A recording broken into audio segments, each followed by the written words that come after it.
But that bike metaphor that was talked about this morning as well, I quite liked it, but I've kind of went to town with it. I know that John Dickey likes the cycling, so I'm going to even take it even further than Kelly was.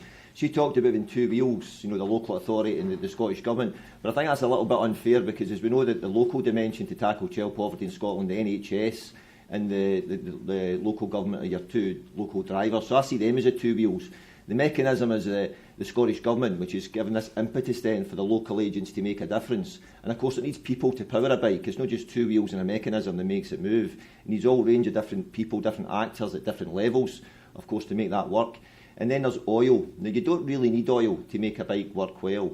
If you put oil on a bike, it makes it run smoothly and it'll make it last and it'll be more effective. But you'll work for a little bit with the oil. And I probably see that's where data is. We don't actually need the data if we're going to have a child poverty strategy right away. But if we want an effective child poverty strategy, then we have to use data and use it intelligently. So I went to town with that metaphor. It probably falls apart in closer analysis, but we'll just leave it to that. So Stephen and I are optimists, and I think all of those that are national partners are very much optimists. And our position is simply the highlighted bit in the middle there, that if we do more with what we've got, then we can make a difference. We're not blaming poor people for the condition they find themselves in. We're not saying that they're the kind of sleight hand of abstract institutions are keeping people poor. There's things that we can do to make things better. And I think we've heard lots of examples of that today, and a belief in that's the way the world works. Now, I'm not going to talk about needs assessment in terms of what you should do. I want to rather take a step back from it and more think about, why bother with needs assessment? How does it fit into the broader world within which you operate? Because I think we have to, as the title says, put numbers in their place. Now, there are different things that evidence-based policy making, if you look at one way in which we use data, can do. It can be looking at budgets, about how we implement, making decisions on it, outcome monitoring, as Rachel said, targeted evaluations. The way in which we work with data in our local child poverty strategies is multifaceted. Our data will do different things and meet different purposes. And of course, data is not the only consideration. That's maybe the key point I want to make is what's behind us just now.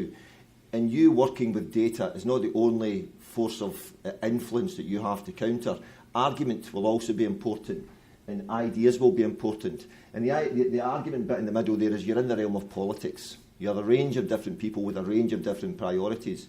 And I'm not just talking about political hue, I'm also talking about locality pressures as well. If you're in an area where you have concentrated deprivation as against a more dispersed deprivation, then you might get those from dispersed areas arguing for their share. And data is not the only factor that's going to determine what shapes your local child poverty strategies.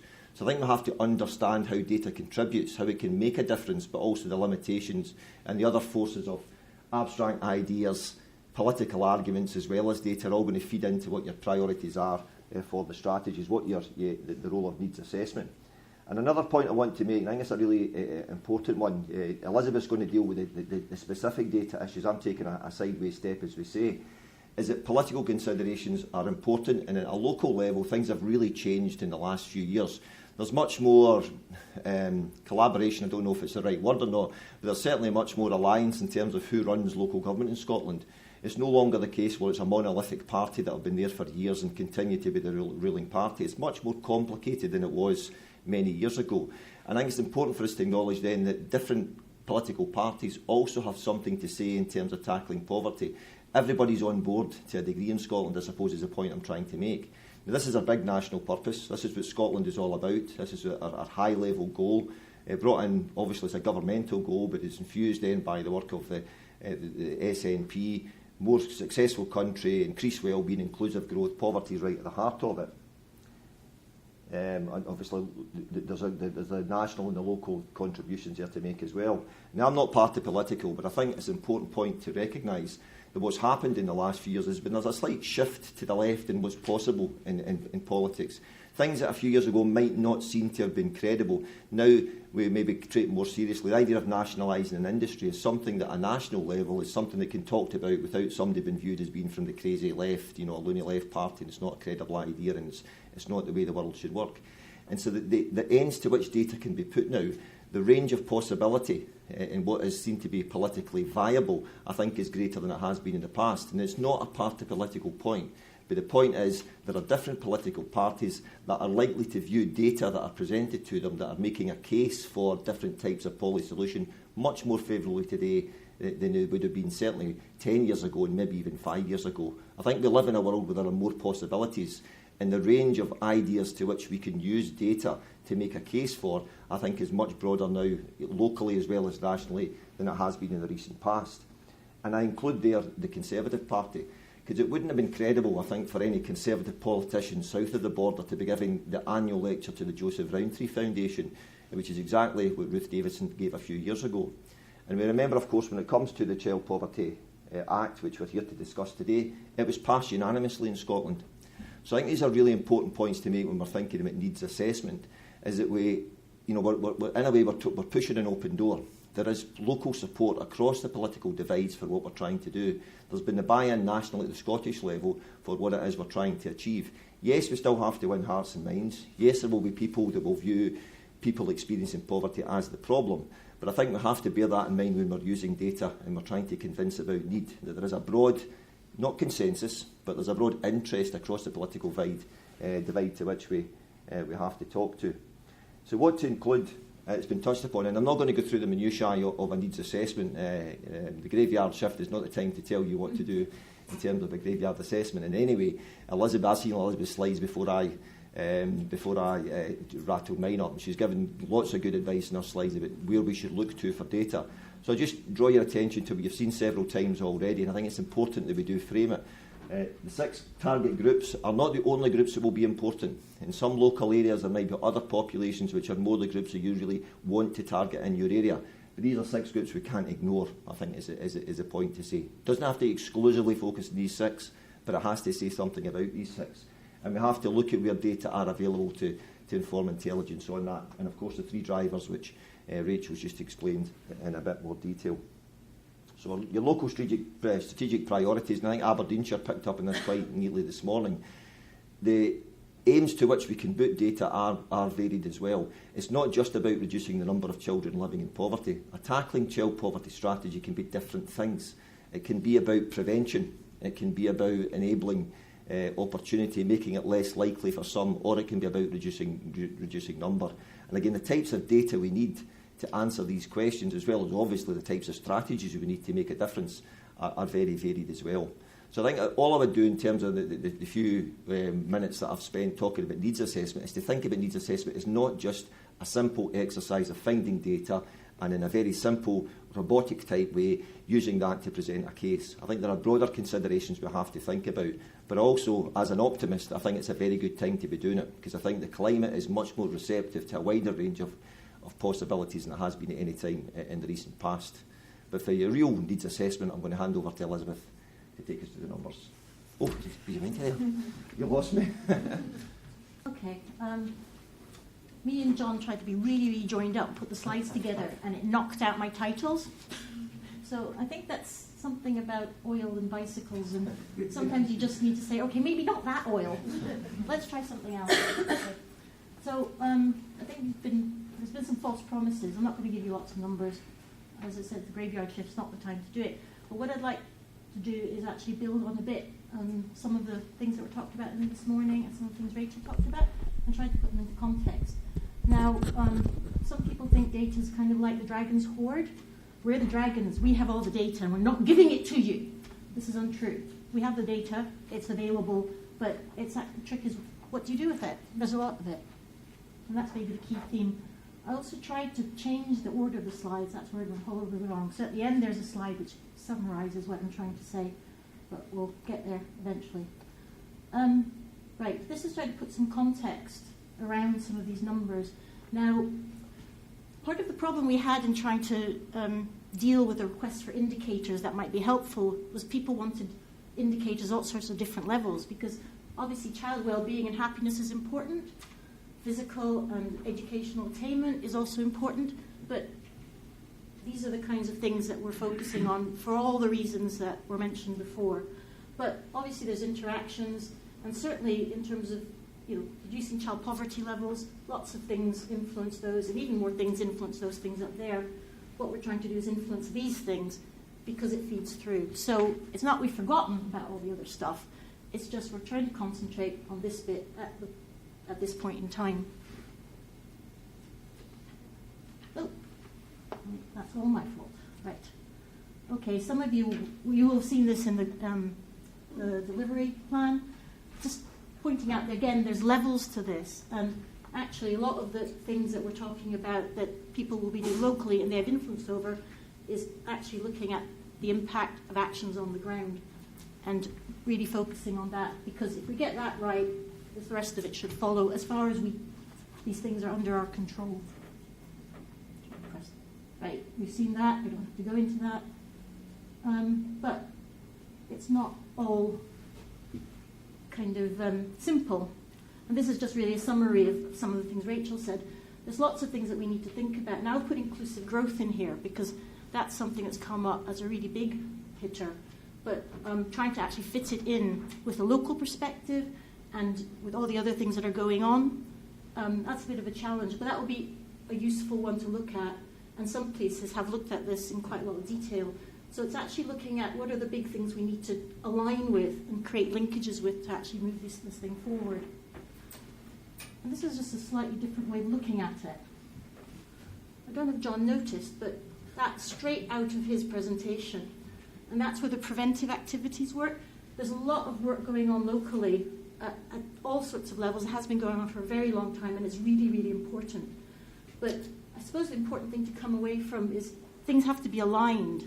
There's some big arrows, big hitters, small arrows, lots and lots of small arrows going on here. They're all important, but they all have to be moving in the same direction and contributing towards those big drivers, because that's the only way it's going to work.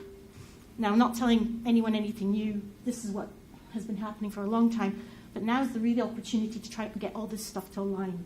So community planning was a framework in which these sorts of things might fit. In some areas, the community planning kind of capacity is possibly less developed elsewhere. And that's something we need to think about. We need to think about those local structures and how to actually make them work effectively and learn from other areas where they may be working better or worse and trying to figure out where, what the things are that we can control locally. So data fits into all that. That's the context. Now, there's some words. And again, it's to reiterate on the complexity issue. We're not trying to scare you, but it's the reality. So just to point out that in the guidance, we made a start on trying to give people some pointers as to how you could wend your way through this complexity in a way that's going to be accessible and is actually going to get you to where you need to go. And one of the things, I won't go through all this, there's a slide at the back with the actual recommendations that were in the guidance. The next thing is to really turn that into something more concrete. So what we're aiming to develop are resources to support a meaningful reporting by national and local partners. It's going to be meaningful to local and national partners because it's a way of actually packaging up what is being done locally and using it to show what's having an impact, what isn't, what we're learning from it, and how we can. So some things we can generalize, some things we can't, some things are very specific. But it's actually being clear about what things are generalizable and what aren't. And so the ultimate aspiration is to really ensure that the local child poverty action reports are contributing to the evidence base. It's a source of evidence, and that's kind of what we're trying to move to. And I think when I first started talking about this, it was seen something quite frightening because it was going to be difficult enough just getting a report done without thinking, is it robust evidence? But, I think a lot of people have actually done it already. So it's building on what's already there, good examples, and trying to apply them to other places where maybe it's a bit more complicated, or the local structures are maybe not configured the same way to make it easy. And it's about relationships. That's what's coming out again and again. Okay. Actually, what I'm going to do is answer the second question, because that's the most important one, or try to kind of summarize what might be useful. And again, it just picks up on what Rachel and John have already said. Maybe the key thing to remember is that there are 3 levels of data, 3 levels of outcomes. So population level is how things are for people in general. It's influenced by a range of factors. And actually, this is where the reducing levels of child poverty fit. That's where the measures come from. But to some extent, these 2 levels are the ones that are really what matter to people working locally. The personal levels, what matters for individuals, what does the service feel like? Well, how does the quality of the service impact on the individuals going through it? Is it are people treated with dignity and respect? Are they connected to other services? Do they feel this is something they can go to without feeling stigmatized? So all those things are about the quality of the service. And so thinking about quality in a different ways that's appropriate, and then trying to assess the extent to which that service actually delivers. But this is the really interesting level. This is the bit that actually will make it work. So I called it program organization level. It's basically the mid-range kind of structural level. So these are changes that result from the services and interventions. So a lot of it's about process, efficient processes, structures that link, so those linkages I mentioned. Are we linking at this level to actually ensure that the services are delivering as efficiently as possible? And actually, I think there's been quite a lot of suggestions that actually we need that target data at a local level, because that will tell us about the impact. Well, the fact is this is influenced by a range of factors. Even if we had it at a local level, it's still influenced by a range of factors. It's a very long journey between this, and that. We need to get that one bottomed out, and then we'll worry about that.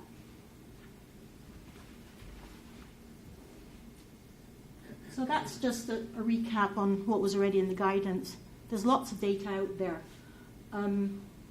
What's not in there is actually something, the kinds of things we talked about earlier, things like Acorn and Mosaic, which are basic mapping tools which do area profiles in different ways. So there's actually making more efficient use of the data we have. That's really what the point of this is.